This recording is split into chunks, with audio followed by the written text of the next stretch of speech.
এসে গেছে, তাই তো ঘরের নারী রাস্তায় নেমেছে। কিয়ামতের আলামত এসে গেছে, তাই তো ঘরের নারী রাস্তায় নেমেছে। কিয়ামতের আলামত এসে গেছে, তাই তো ঘরের নারী রাস্তায় নেমেছে। হাটকেটে যাও হাট বাজারে, মার্কেটে যাও বোরকা পরা বোরকা ছাড়া, হাট বাজারে ঘুরে তারা বোরকা পরা বোরকা ছাড়া, হাট বাজারে ঘুরে তারা। কেউ বা আবার বোরকা পরে মুখটা খোলা রেখেছে। কিয়ামতের আলামত এসে গেছে, তাই তো ঘরের নারী রাস্তায় নেমেছে। কিয়ামতের আলামত এসে গেছে, তাই তো ঘরের নারী রাস্তায় নেমেছে। কথা ঠিক? আরে আনলে স্বামী শাড়ি জুতো হয় না পছন্দ, তখন থেকে রয় না সে আর স্বামীর একান্ত। কথা বলেন ঠিক কিনা?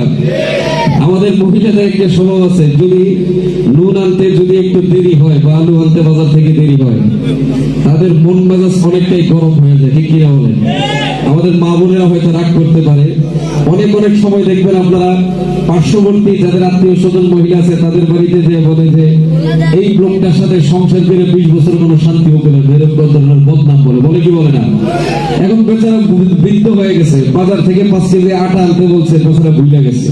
এখন না আনার কারণে বেচারা হয়তো গালমন্দ বিভিন্ন ধরনের কত রঙের কথা মাঝে মধ্যে এরকম ধরনের বলে, গোলামের ঘরে শান্তি হয়ে যান না। ঠিক কিনা ধরবেন? এরকম বলে কি বলে না?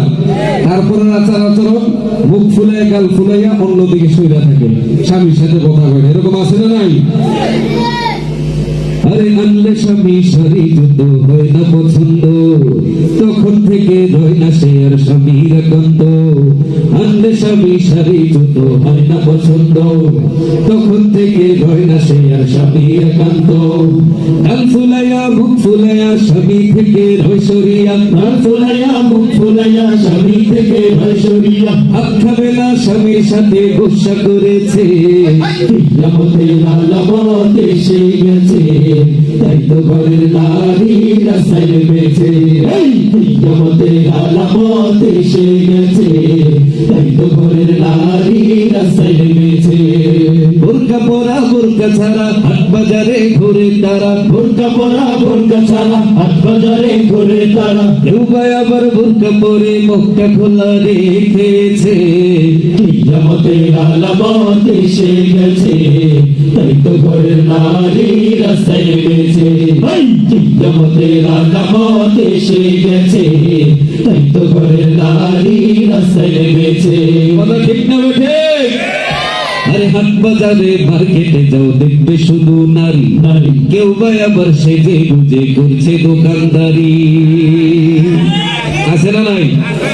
আরে আমাদের কথাগুলো মনে করেন যে 1 ঘন্টার একটা ওয়াজ, যদিও 5 মিনিটের গজল হয়ে থাকে, কিন্তু এটা 1 ঘন্টার একটা ওয়াজ। আজকে দেখবেন যে হাট বাজারের নারীদের কারণে যারা বাজার করতে যায়, বউরে ঘরের মধ্যে বানাইছে চেয়ারম্যান, জামাইরে বানাইছে মেম্বার। তাইলে চেয়ারম্যানের পাওয়ার বেশি না মেম্বারের পাওয়ার বেশি? কথা কয় না? তাইলে যখন স্ত্রী যখন চেয়ারম্যান সেজে যায়, তখন জামাই মেম্বার হইলে আর কিছু করার থাকে না, বেচারা মুশকিল হয়ে যায়। ঠিক কিনা ধরে বেচারারে বাজারের বেচারা হাতের তেলে নিয়ে এখন বেটি চেয়ারম্যান সেজে নিজেই বাজার করে, নিজেই সবকিছু করে। আর তো মিনিমাম কত দোকানদার আছে, মহিলারা তো দোকানদারি এখন বর্তমানে করে না করে না? আর আমাদের দেশের কিছু লোক আছে, বললে আবার বলবেন যে হুজুররা অনেক খারাপ কথা কইয়া বলে, কিন্তু মাঝে মধ্যে হক কথা না কইলেও চলে না, বলা লাগে। ঠিক কিনা বলেন? মক্কা মদিনা পাড়ায় এসে আমাদের এমনও কিছু কিছু হাদিস আছে, যারা মুখের মধ্যে দাড়ির মধ্যে লাল মেহেন্দি সাদা পাঞ্জাবি জুব্বা গায়ে দিয়া